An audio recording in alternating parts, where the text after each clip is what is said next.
We now return to Let's Play Suzerain. Okay, my goal for the next few videos is going to be shortening a little bit because I have started doing extra episodes for some of the lore, going through the codex entries and all that stuff, and I've even started keeping some notes. So we'll try not to get too far ahead so that the information in the codex is still relevant and useful, because I would hate to get close to the end of the game and then read through some things and realize I've gone the wrong way. In fact, there's already been a few things that I have discovered that probably would have helped. For example, the Lilith's Agonland push to get highway funding and all that up there may have actually been the better choice than the railroad, but we'll find out anyway. So, here we go. Read the report. Reports of BFF activity in the capital. The Chief of Police, Carl Grieser, reports that two Bloodish women with affiliations to the Bloodish Freedom Front have been caught in Holsword before they could execute a terror attack at a crowded rally. Both women are listed as wanted criminals and enemies of the state. The arrested women have admitted their intentions to attack the National Front Party's rally at Seoul Square when Kesaro Kibner gave his speech, but rejected any connections to the BFF. Both claim they were acting alone. Police report the situation is under control and further investigations are underway. Alright. Let's have dinner with the family at home first. After a long day at the palace, I was finally home. I thanked Sergei and walked through the front gates, nodding at the two guards as I went by. Even as I turned the doorknob, I could hear Diana rushing down the stairs to greet me. I opened the door and there she was, standing in front of me with expectant eyes. "Papa, you're home."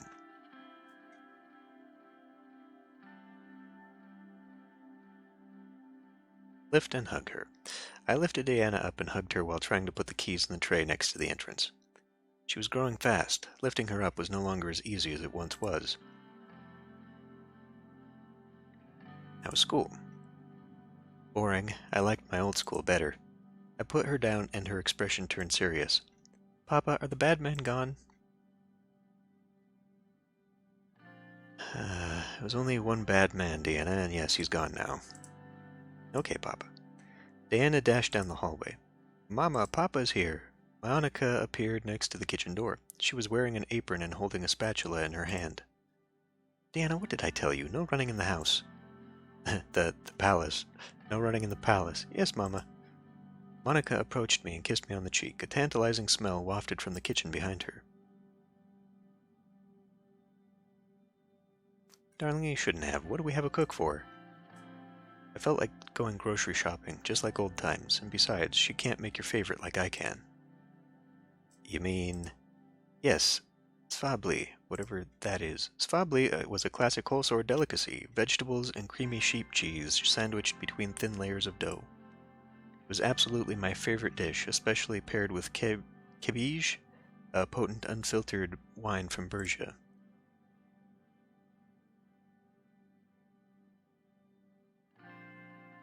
Kiss her on the cheek. I kissed Monica on the cheek. I just wanted to cheer everyone up a bit. Her smile faded, and she lowered her voice so that Diana couldn't hear, especially after what happened at the ball. "I'm worried, Anton. For you, for the children, for the country." Diana suddenly appeared next to us. "Mama." "Yes, sweetheart?" "I'm hungry. We'll eat in just a minute. Will you help me set the table?" "Anton, can you tell Frank to come down for dinner? He's been sulking in his room all day." Monica started taking out the china while I headed upstairs to fetch my son. Loud rock and roll music echoed down the hallway from his room. I caught a faint hint of cigarette smoke. Knock on the door. There was no response. Knock on the door again. There was still no response. Bang on the door. The stereo in Frank's room clicked off. All right. He unlocked and opened the door. "What do you want?"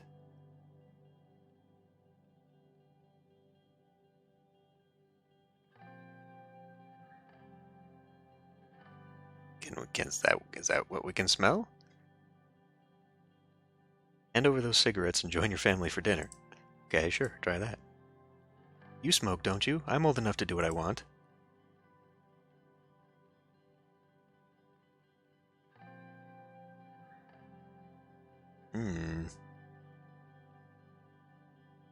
I don't know. I mean, this is probably going to push him to rebellion anyway. It is the 50s, right? Well, the fictional 50s of a nation who went down a completely different timeline from the current one in the real world, so this may not have anything to do with anything. So, I mean, yeah, we will not stop him. We can try and convince him with better behavior, I suppose, but let's just I'm trying to quit that nasty habit. You ought to stop while you still can. Frank heaved a sigh, handed me the packet, and headed downstairs. I followed him to the living room. The table was prepared, and Monica was ladling food onto the plates. Come on, have a seat. It won't be as tasty as if it's cold. As we started eating, the room went quiet. Monica's cooking was as delicious as ever, but I had the feeling that wasn't the reason nobody spoke. Monica was the first to break the silence. Say, did you know that they refurbished the grocery store? I don't know if you remember the owner. He's been there every day for the past 30 years. Can you imagine doing the same job for so long? What if you were president for 20 years, for example?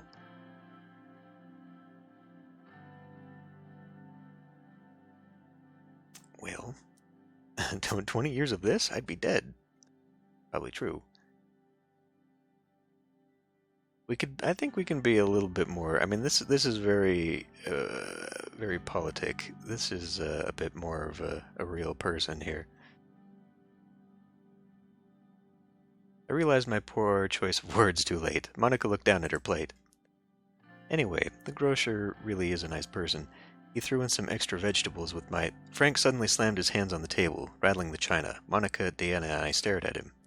So this is how it's going to be? We're just going to sit here like nothing happened? Dad, you could have been killed. Mom could have been killed. Any one of us could have died. Deanna's lower lip started trembling. Monica put her hand on Frank's shoulder.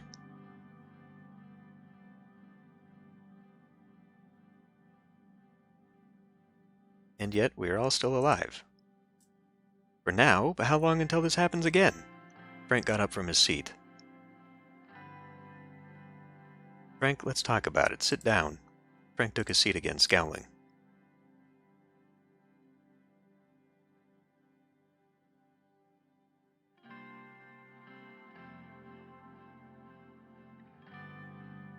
All right, do you think I would let us go down so easily? Frank smirked. No. But it's not up to you, is it?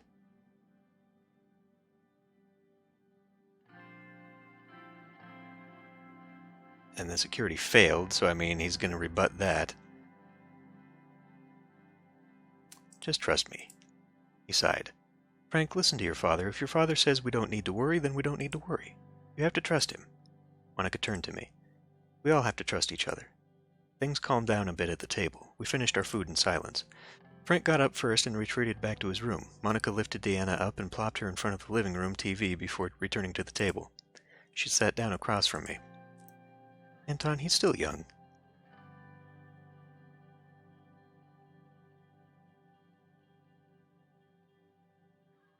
I know, but there's not much longer we can shield him from the ugliness of the world. He's scared, Anton, and frankly, he isn't the only one.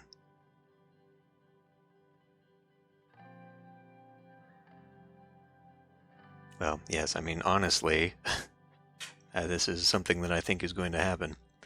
I worry too, Monica. Things might escalate.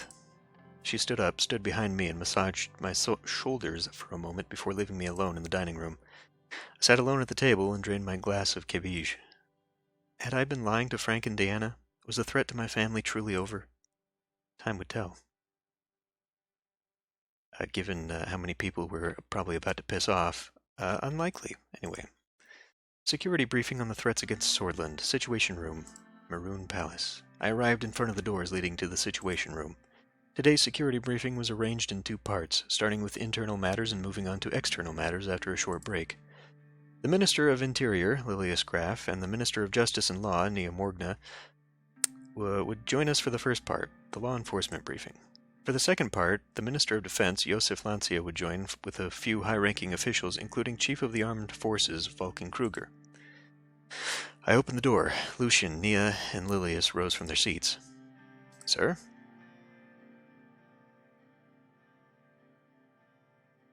Please take your seats. Everyone in the room sat down except for Lucian. He put on his glasses and went through the documents in front of him. Shortly after, he raised his head to address the attendees. Mr. President, ladies, we will kick off today's meeting with the internal security briefing. I am assuming everyone has already been over the agenda. We all have busy schedules, so without further ado, I will jump into our first topic. As we feared, the political atmosphere has worsened. The reports around the country indicate that tensions are rising as we feared. What is the status of the Bernard Circus investigation? I've received news this morning, but that the investigation into the murder of Bernard Circus has concluded. Okay, lighten us. The more we know, the better.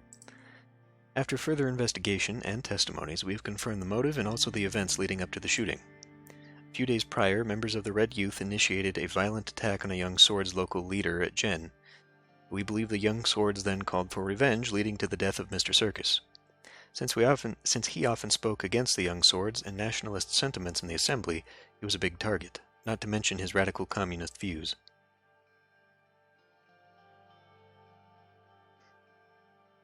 Political violence needs to stop. Yes, we've kept it at bay for so long, but it seems that there are now new triggers. Lilius handed over the report and pointed at a highlighted section in the document. The investigation revealed a very troubling fact. The funding sources of the Red Youth have a clear link to United Kantana.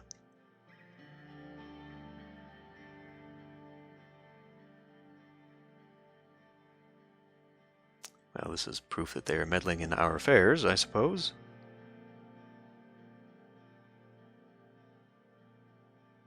I assume that, we definitely need to make sure, but this would assume that she is not doing her job. To verify.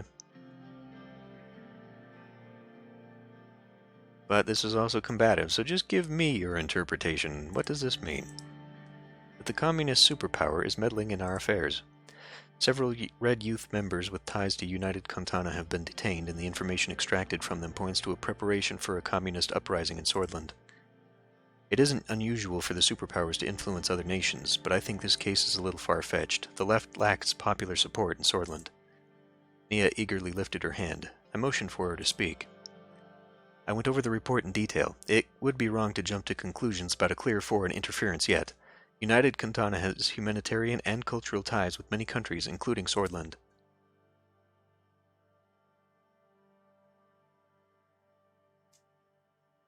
Yeah, this would actually be a bad deal.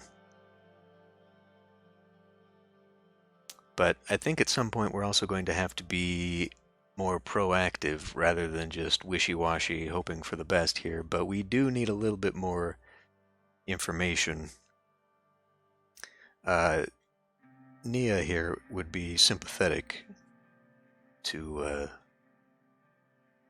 Kantana anyway.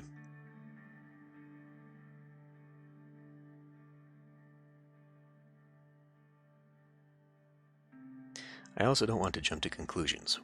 We shouldn't create a crisis with them. Nearly 3 decades ago, they funded General Ricard and tried to establish a communist dictatorship in our country. If it was not for Colonel Saul, he would have seen the real we would have seen the real crisis. And yet, in the lore video that I just did, we learned that Ricard actually was reacting to Linda doody doo.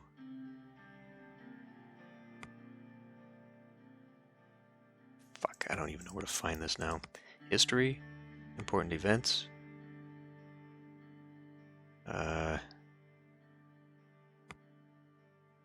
guess we can go.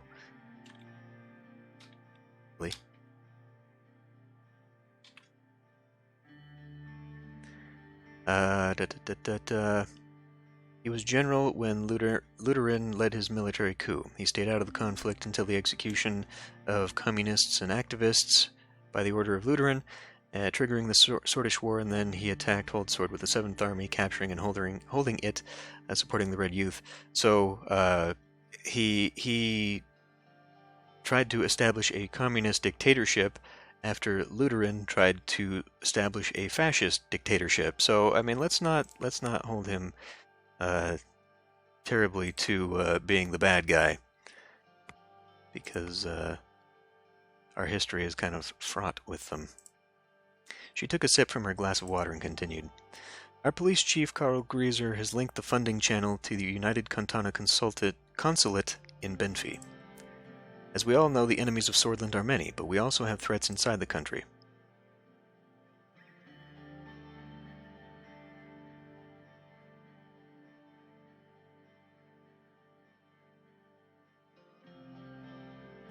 Well, I don't think we need to be dismissive about it.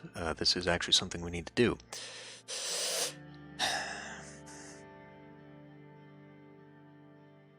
I think maybe we should take a proactive approach to this. As the government, we all have the power to deal with any threat. We have all the power to deal with any threat. If we give up essential freedoms to purchase temporary security, we deserve neither freedoms nor security. This is debatable, but yes, we know that what more security and surveillance caused in this country under President Sol. Let's not forget that President Sol, God bless him, brought stability after a long period of bloodshed and chaos, but moving on. Our highest internal threat comes from the estimated 20,000-strong Bloodish Freedom Front, led by the imprisoned Dulin Arg? I never figured this out. They are a banned political organization, now a militant force that is trying to incite racial violence.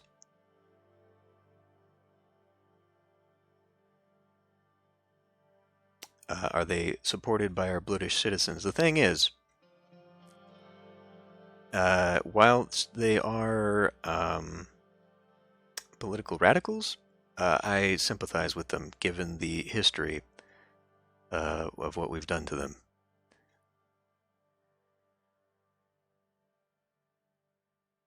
Are they supported by our citizens?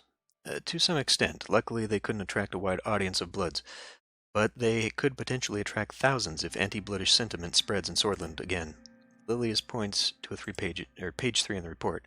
Our intelligence intercepted 2 crates filled with weapons close to the Rumberg border. They were filled with military-grade Ka-74s. We expect that more have been smuggled in since a group of Bloods were caught with these guns at a checkpoint not far away. Rumberg has been acting aggressively in the region for a long time. I'm not surprised they would attempt to weaponize the Bloodish people against us. This is worrying. Very worrying.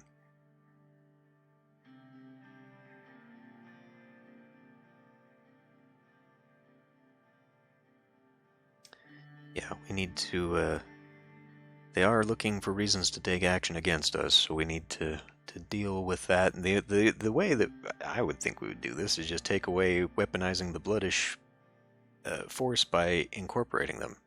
By, first of all, bringing back their political party, and secondly, helping them, since they are well marginalized in the region. We need to keep level-headed with Rumberg. They're looking for reasons to take action. They will play dirty while we play nice. It is a battle we will lose. This is grave news, but we must be careful not to stoke the fires of anti-Bloodish sentiment. What is the second most important threat? It's the gang violence that is threatening the Nargis and Agenland regions. 2 prominent organized crime families are at war, and the potential for bloodshed is real. Which 2 families? One is known as the Coronelli, and the other as the Skinner cartel. They used to be allies until a recent disagreement. Both are active in the cities of Narbel and Astord. Coronelli cartel, one of the most notorious criminal organizations in Sordland. Its roots are dating back to the 1880s and have started with bootlegging during the Kingdom period. Their operations are mainly focused around Nargis and Agenland. For decades, the police force has been fighting the organization with dedication, but the results only helped keep its operations at bay. Their headquarters are expected to be in Astord, and their primary focus is illegal drug and organ trafficking. Meanwhile, the Skinner cartel has received its name from their old methods of skinning their enemies alive. They are mostly operating in Bergia and Nargis and have indulged in black market arms trades since the 1910s. The Skinners haven't been getting along well with the Coronelli due to a conflict of interest in their criminal networks. However, when it comes to avoiding the police, both cooperate whenever they can to survive the day.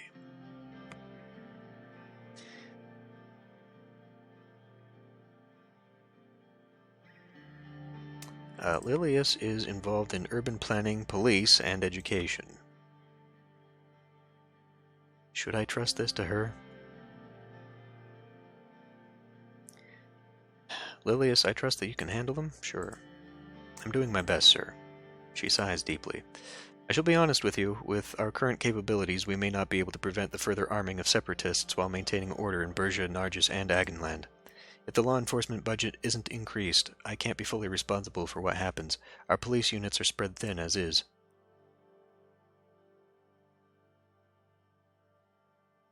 In light of this information, I might increase the law enforcement budget. Man, I hope that this is one of the story threads we are going down because I did not choose police or law enforcement at the beginning.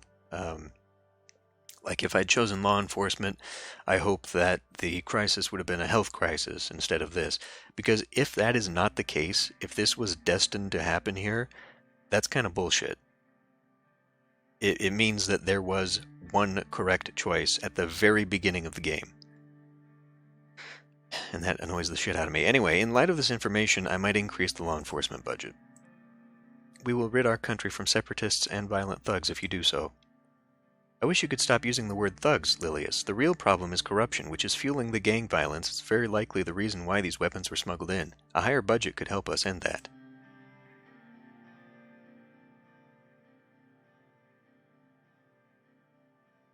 So what does this mean? That we're not willing to do that and you just gotta try harder?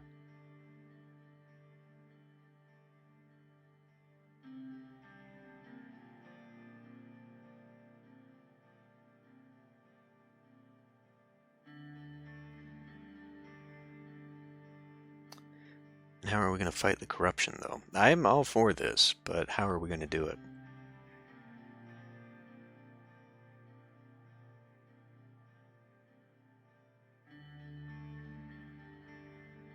I mean,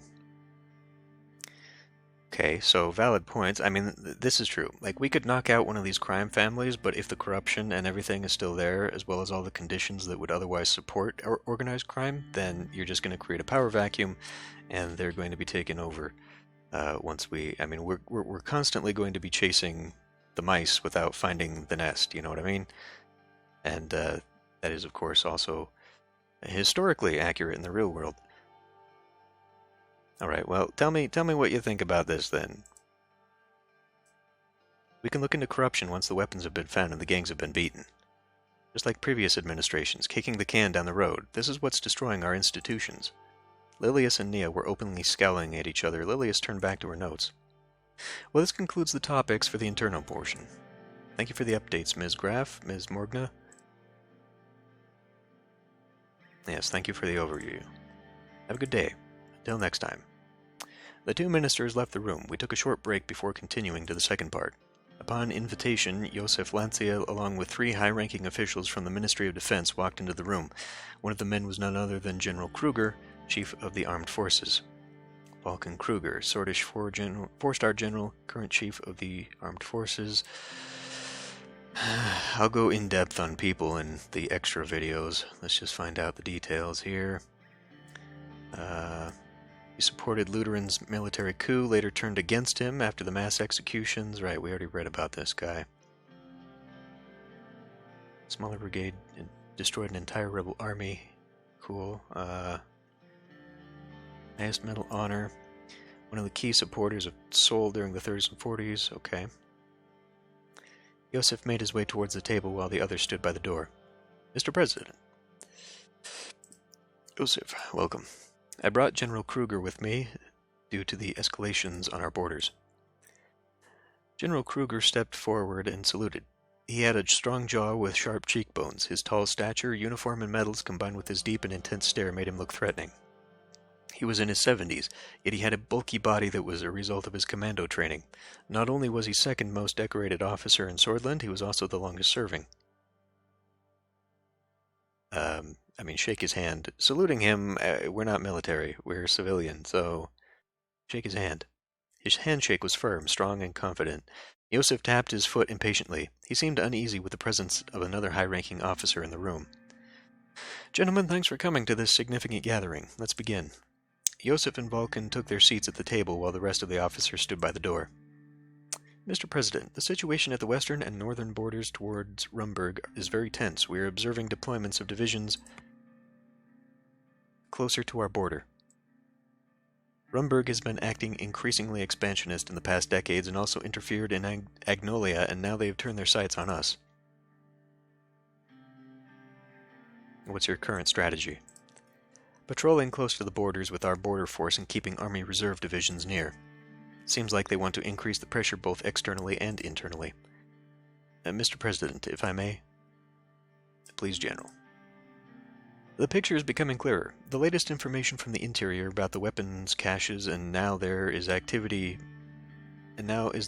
active military buildup to our border. What? The latest information from the interior about the weapons caches, and now there is an active military buildup close to our borders. There should have been a comma somewhere in there. The entire situation was analyzed by our general staff, and our prediction is a future territorial incursion by Rumberg.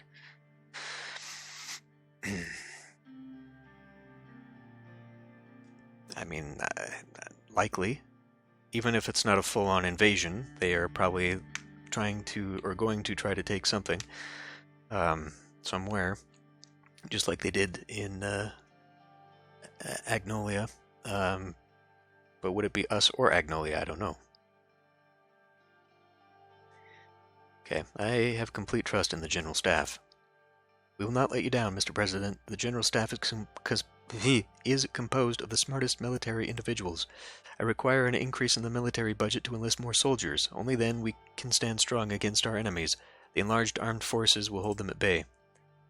Vulcan is right. We do need to increase it in the military budget, although we don't see eye to eye on exactly how to spend the budget. That much we agree on. I have my concerns about Rumberg, too. We need strong allies to withstand such a superpower. They are our nemesis. That is an understatement. Times are changing and war is coming, Mr. President, whether we like it or not. We must be prepared. During the election, you said nothing about focusing on our military. I ask you to reconsider and to increase the military budget. The future and safety of Sordland is in your hands.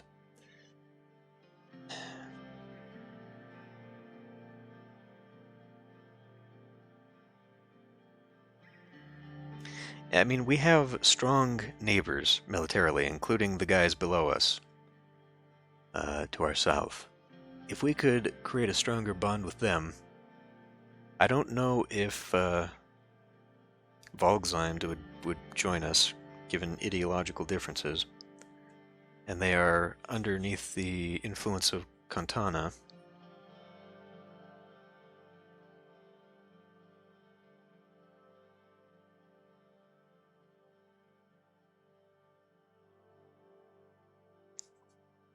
I don't know, this is a hard one, because the more we spread out the budget, the less likely we're going to be able to accomplish anything.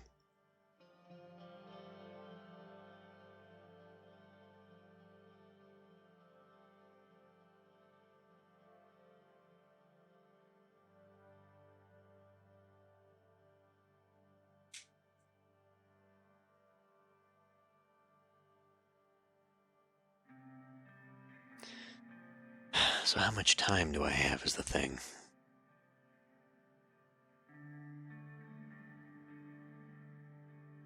I don't think now is the time to do this, but later might be too late. At the same time, I think I'm just overthinking this game. I have a really bad habit in games like this of assuming too much of the developers. Based upon how deep the codex is and how in-depth it is, I want to believe that this is a very nuanced game.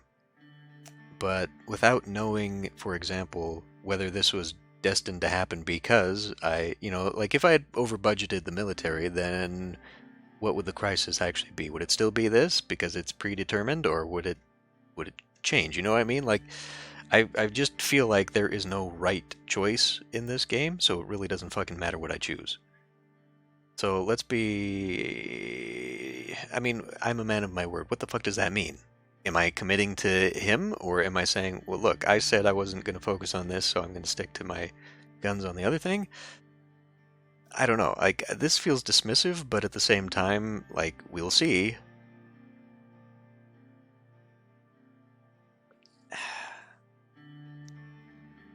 I mean, I really want more information on all this stuff, and I don't think I'm going to get it, which is unrealistic, to say the least.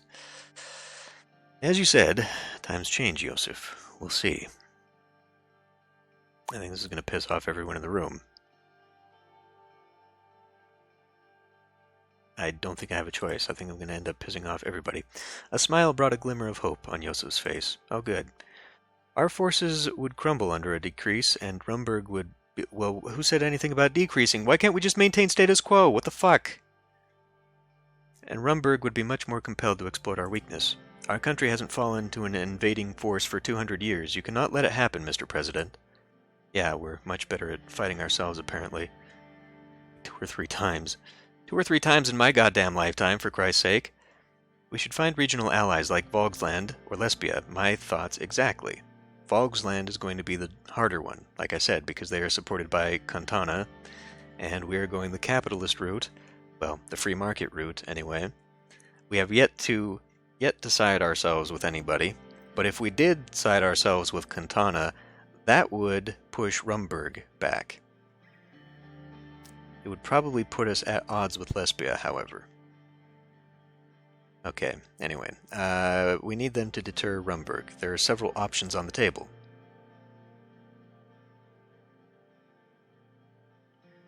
I mean, yes. Sordland must stand on its own 2 feet and be able to defend itself. These options should be considered. They could be considered, but why pander to others when we can solve these issues ourselves? We have no true friends outside these borders. We could always fix that. Everyone fell silent when a soldier entered the room and let Joseph Lancia know that a call had come through from the ministry. Excuse me, Mr. President. Joseph left the room to answer. A few minutes later he entered the room again. His expression had changed.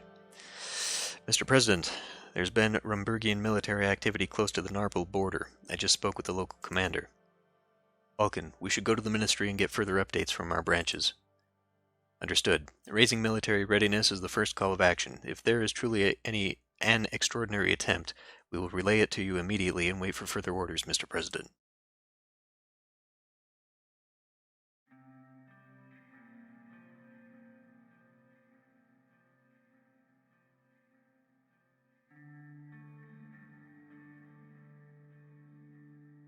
I mean, yes, but this would be foolish.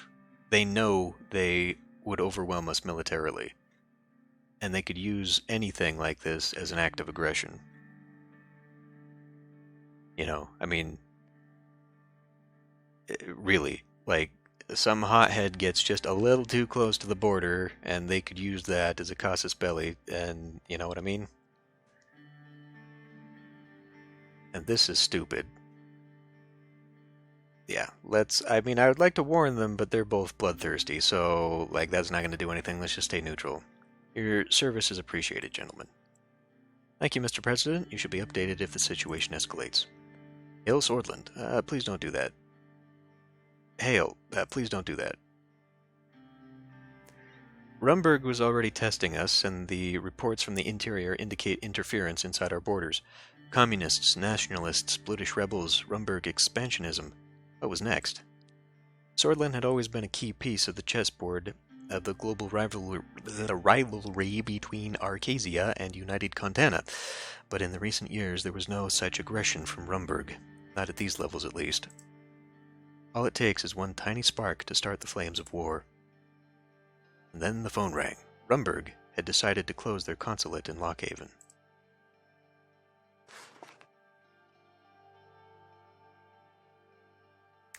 Where are we talking? Narpol. So they're coming from the west, which makes sense because that is where other escalations have come from Bergia. They're probably moving in from Dateforth and whatever this is underneath the piece of paper. So much for opening up some kind of trade route here with the rail.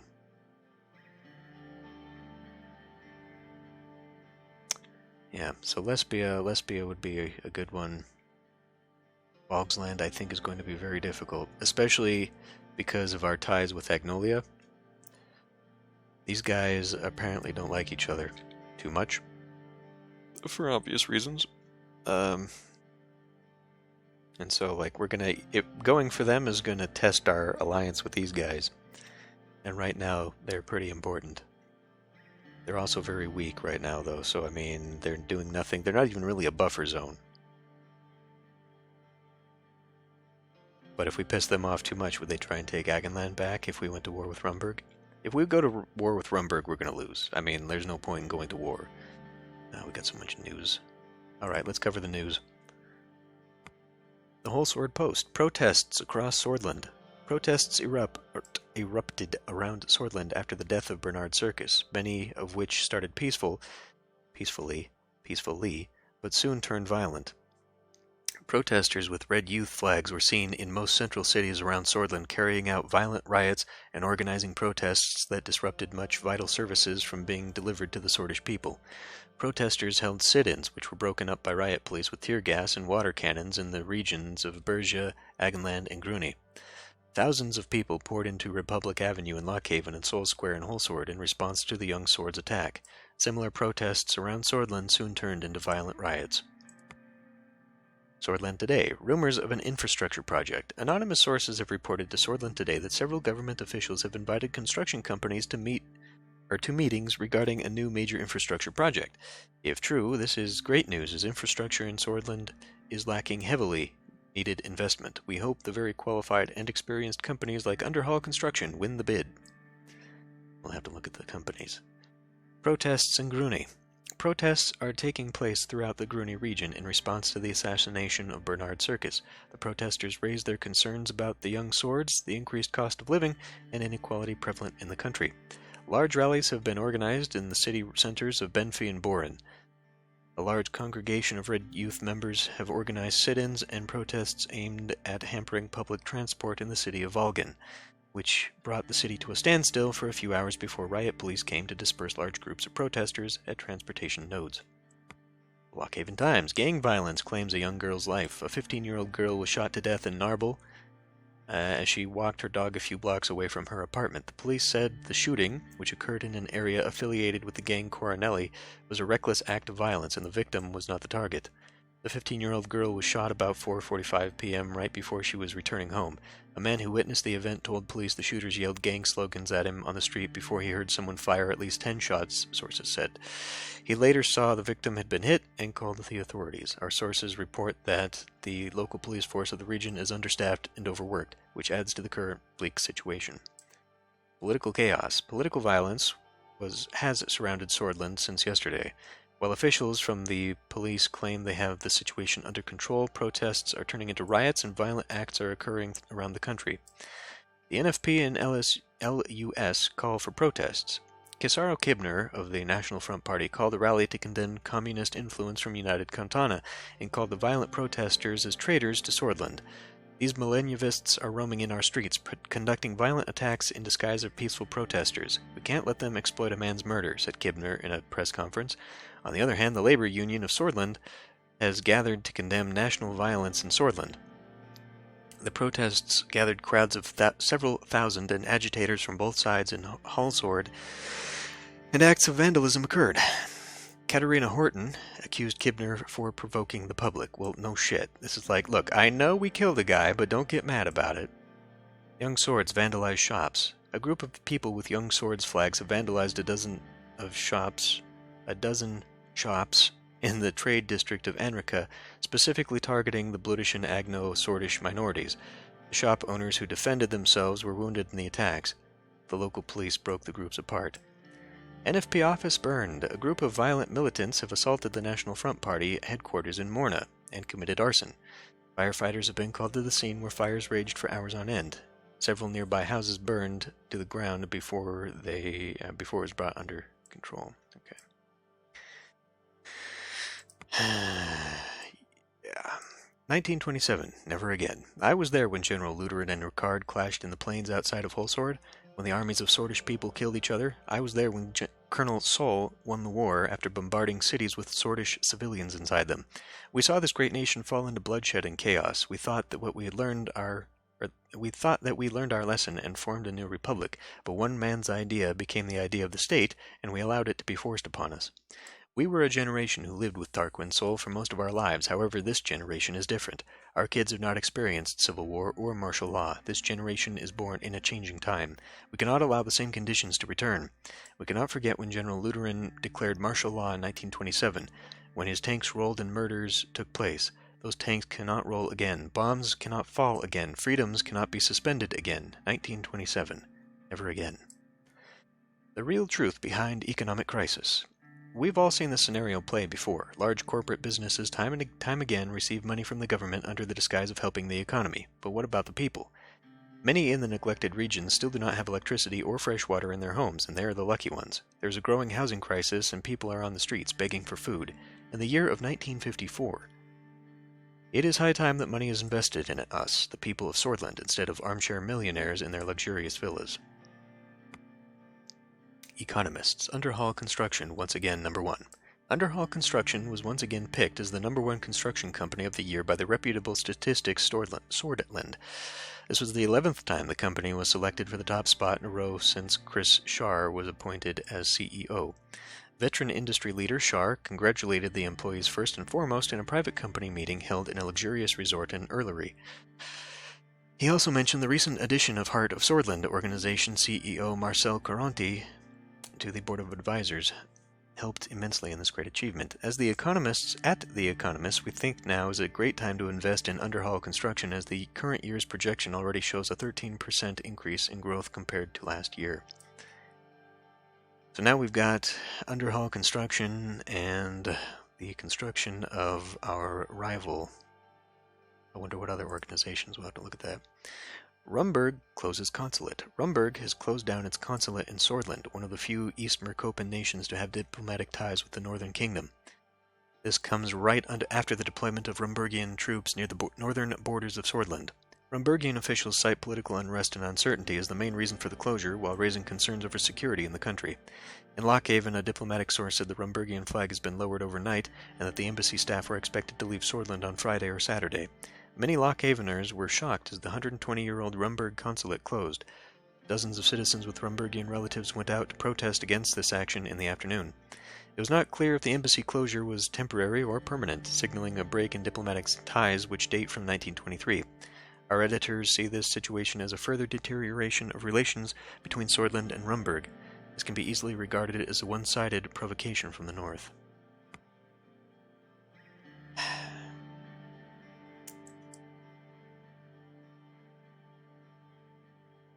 Alright, well, we're just going to end this one here, and I'll see you next time.